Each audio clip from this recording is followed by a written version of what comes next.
All right, I'm back doing another training session with some commentary. I'm gonna answer some questions in here too. But before I start the training session, there's just a couple of things I wanna address. And the first thing is Austin Jochum. This is his shirt, by the way. It says, "Don't be soft." He's got a lot of other t-shirts on his Bonfire website. I'm not gonna send anybody the link to his Instagram or his Bonfire website. Just go to Instagram, search his name. It's really easy to find. The other thing about Austin is that I was asked a question on Instagram from somebody asking if me and him disagree on anything. This is a good question because I consider Austin one of my friends. I think he probably considered me a friend. I'm sure we have a lot of disagreements on a lot of different things. Training wise, I think if there's like one kind of disagreement that we have that's like major, and I don't even know if it's a disagreement, but if you think about training as a spectrum between like, on one side, it's movement quality, and then on the other side, it's like outputs, like strength, speed, power. I think we just value the ends of that spectrum a little bit differently. Movement quality is like kind of hard to define. It's hard to like really have a metric for it. But I think of it as someone is a good mover if they can just pick up various skills and solve movement problems, solve physical problems quickly. Outputs, that's really easy to quantify, like a 1 rep max back squat, a 10-yard fly, a vertical jump, things like that. I think I probably value that stuff a little bit more than he does, and he probably values like movement quality more than I do. And the other thing is probably just like the rotational power stuff. Me and him have never had like a deep conversation about it. Obviously, I've posted about it, expressing my opinions. He's posted about it, expressing his opinions. I kind of just reject the concept outright. He'll include a lot more exercises within his programming that involve like more spinal rotation. But both of us, I think, are on the same page in terms of like seeing stimulus for stimulus. I shit on a lot of like quote rotational power stuff, things like 8-pound medicine ball rotational throws, things like that. And I think he actually agrees with me that that stimulus doesn't really provide much for an athlete. That kind of stuff doesn't drive much adaptation. I've seen him do things with like a PVC pipe where he's holding it in front of him and trying to rotate his spine as fast as possible. I actually see a lot more value in something like that if you're trying to rotate your spine as fast as possible within like a 10-second time frame or something. Yeah, but Austin and I are friends, so even if we do have a disagreement on something, number one, having a disagreement in training like doesn't really matter. It's not medical advice, like it's just training. It's not that important. Secondly, if I have a disagreement with one of my friends, I'm never gonna like publicly call him out. I do that with some people like Mike Wadango or Max Schmarzo. I'm not friends with them, so I don't really care, but I'm not gonna do that with Austin. Austin's a good dude, I support him, that's why I have his shirt. All right, next thing before we get started is music. I got a lot of suggestions in my last commentary training session about what music I should play. Somebody commented about Tree Oak Revival is a good band, so that's what I'm gonna start with. They said it's kind of like Hardy, and I really like Hardy, so I'm gonna give it a shot. If I don't like it, I'm gonna move on to the next suggestion, which was Tupac and Kanye West, and I guess Eminem. I used to listen to a lot of Eminem, but I think his music is just too degenerate now for me to listen to. I'm 30 years old, I have a daughter. I don't want to listen to like a bunch of Eminem shit. And one thing that's interesting is like his best songs, like Lose Yourself, Phenomenal, Kings Never Die, are like the least degenerate songs. All right, last thing is supplements. I get asked pretty much weekly now about what supplements I take. I have a sponsorship with Legion, so here's my Legion pre-workout. This is the Pulse pre-workout with Legion. This is actually my wife's, by the way. So all of the supplements I take are from Legion. I take their whey protein, the salted caramel is really good, the chocolate hazelnut's really good, chocolate's always just like a good flavor, cookies and cream is really good. I take magnesium, the magnesium is really great for sleeping. I take their greens powder. The greens powder, I usually just mix it into the protein. And then the last thing I take is their sleep aid. It's just melatonin. So those are the 4 main supplements I take: protein, greens powder, magnesium, and a sleep aid. So if you are looking for supplements to use, you can use my code for Legion. The code is just HOSS, H-O-S-S, and it gives you a 20% discount. All of the protein tastes really good. I know I'm supposed to say that, but it's true. So that's what I have for supplements. Now we can get on with the training. The training for today is upper body. I'm gonna start with some broad jumps. I'm probably gonna broad jump for like 12 to 15 minutes. I'm not doing any Olympic lifting today. And then I'm gonna move on to bench press off the pins. I'm gonna hit a 1 RM, a 2 RM, a 3 RM, and a 4 RM. Then after the bench, I'm just doing some deficit pen lay rows. I'm gonna hit a couple sets of 5 and a set of 10. And then I have bike intervals after that, so I'm gonna use the Peloton bike. I got 10 intervals of 30 seconds at a moderate intensity. Russ here with me too. I'm gonna do some broad jumps. He's gonna have to get out of the way. I'm just gonna broad jump variously. Some linear, some lateral, some with load, some seated, some counter movement. So we'll get started. Oh, good boy. One question I got was, how do I adjust the volume and variability of jumps while I'm with athletes in season? That's a good question. I've never actually really thought about it. Right now I'm working with Tice. He's a hockey player. He doesn't get a lot of that kind of stimulus in hockey, but hockey just drains your legs. I do keep that in mind. I really just ask him how he's feeling every day we come in, because we jump pretty much every day in his training sessions. In terms of volume, I'm not actually counting how many jumps he has. I'm not counting the number of ground contacts we get, but I just ask him how he's feeling every day, and then I'll give him a little bit more rest if he needs. Or if the plan was to jump for about 12 minutes, maybe we just cut it down to 10 or 8. I still want to give him that stimulus, and I still want to add a lot of variety to it. So like today with the broad jumps, if Tice was here, we would do some linear, some non-linear, some single legs, some double legs, some with load, some without load. None of that stuff would change in terms of variability. We would just reduce some of the volume if he needs it on the fly.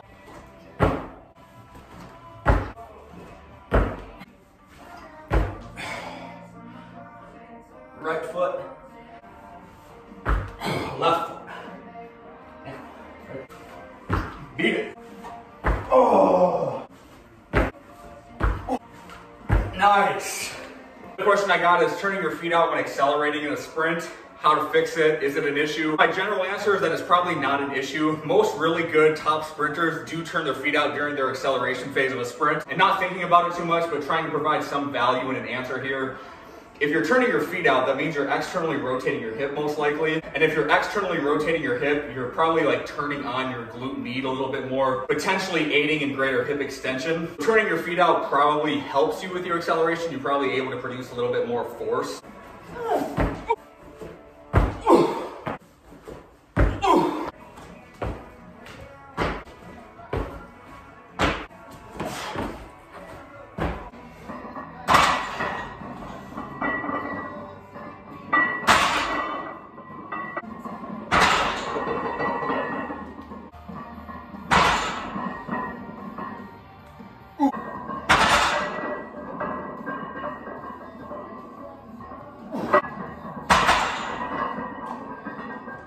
Oh yeah. Going for 335 here. I got Russ cheering me on. See if I can hit it.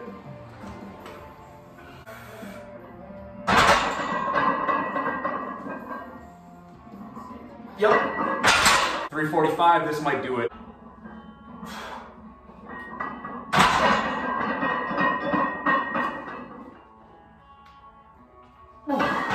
$350 here, this one might be it.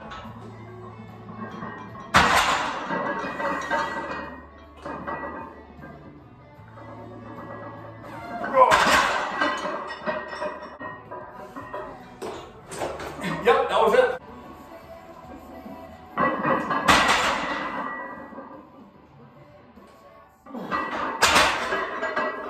Next question is, do I always hook grip for Olympic lifts? I do always hook grip if I'm doing a heavy single or a heavy double. It also depends on what variation I'm doing. If I'm doing a muscle snatch, the weight's not heavy enough for me to really need to hook grip. But with the Olympic lifts, I'll hook grip if I have to. So a while back, I did a bottom up 3 position clean and jerk. So it was a clean from the floor, clean from the hang below the knee, clean from a hang above the knee into a jerk. And I used 147 kilos. So that's a weight that if I was doing like 1 or 2 reps at, I maybe would be using a hook grip, doing 3 reps with 147, and then also having the energy to do a jerk after, so it's really like a set of 4. I tried to hook grip that, but I lost it. And so on my 3rd clean rep, which was a hang from above the knee, I barely pulled the bar high enough to get under it. In terms of Olympic lifts, whether or not I'm hook gripping, it really just depends on like what variation I'm doing, how many reps I'm doing for the set. If I do a triple at 170 kilos, I'm probably gonna hook grip that, but yeah, it just depends.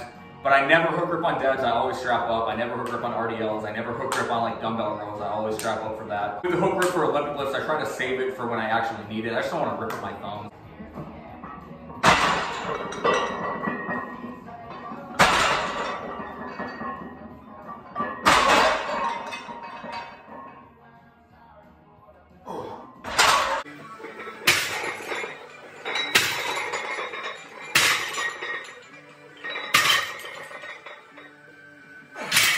Deficit pendlay rows, I got 2 heavy sets of 5 followed by a back off set of 10. I changed the music, now I got Kanye West on. I got 275 for my first set of 5 on deficit pendlay rows, here we go.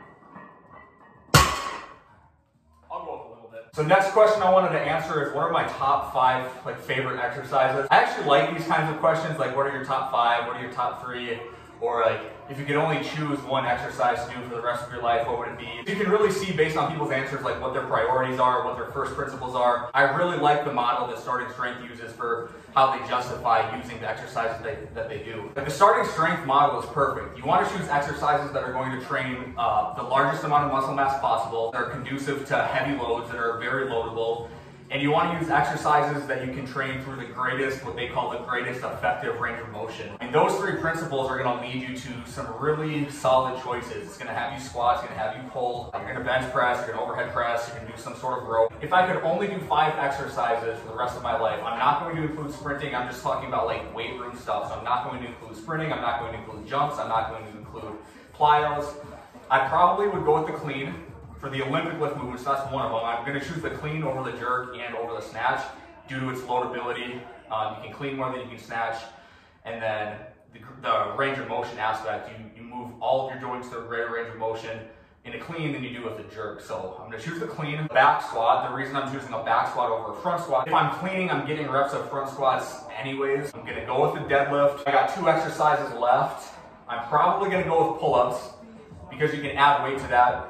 But the thing I like about pull-ups and push-ups and dips, so the difference between most upper body exercises and most lower body exercises is that lower body exercises are body weight exercises. You're moving your center of mass. You're just adding load to the movement. But with most upper body exercises like a bench press and overhead press, you're not moving your center of mass through space. You're just moving your limbs as your center of mass stays in one spot. It's common to hear people say that body weight exercises for the upper body are more conducive to training for athletic performance than no one would say something like a leg press is more conducive to athletic performance compared to a squat. That's because you are actually moving your center of mass through space. Where in a leg press, your center of mass is staying in the machine and your legs are just extending. So I'm gonna go with a pull-up. So I have clean, back squat, deadlift, pull-up, and then I'm probably gonna go with an incline press because then I can get shoulders and chest in one movement.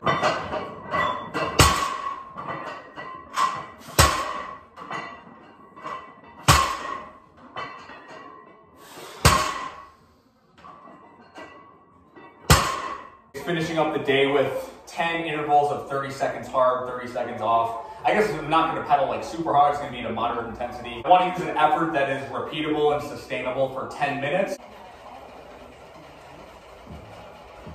One person asked me about neck training, if I think neck training is worth it for contact athletes. You'll see a lot of posts on Instagram or just like information about how neck training is really important and valuable to limit concussions.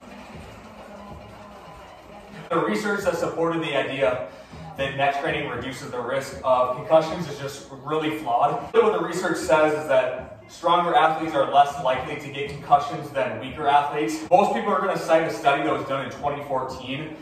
It's kind of just all bullshit, really. A concussion is just the brain rattling in your skull. A really strong neck, and you get into a collision with somebody, yeah, you're gonna have less whiplash, but your neck isn't gonna give into that contact as much, meaning there might be more rattling of your brain within your skull. So, the logic is flawed there. Thanks for watching, guys. Russ wants me to take him on a walk now, so I'll see you next video.